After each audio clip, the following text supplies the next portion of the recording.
అకాల వర్షంతో నష్టపోయిన రైతులను ప్రభుత్వం ఆదుకోవాలని పెద్దపల్లి మాజీ ఎమ్మెల్యే దాసరి మనోహర్ రెడ్డి కోరారు.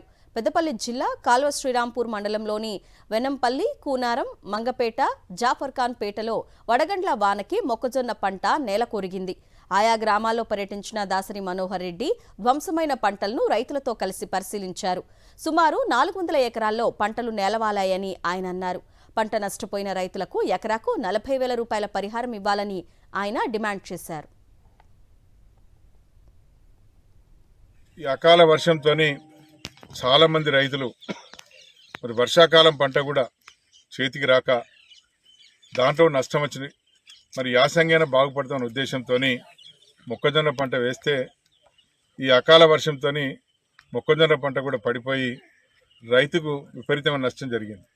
మరి దీన్ని దృష్టిలో పెట్టుకొని మరి వ్యవసాయ శాఖ వారు మరి ఎక్కడెక్కడైతే మొక్కజొన్న చేలు పడిపోయి నష్టం జరిగిందో పూర్తి సర్వే చేసి ప్రభుత్వాన్ని నివేదించాలి.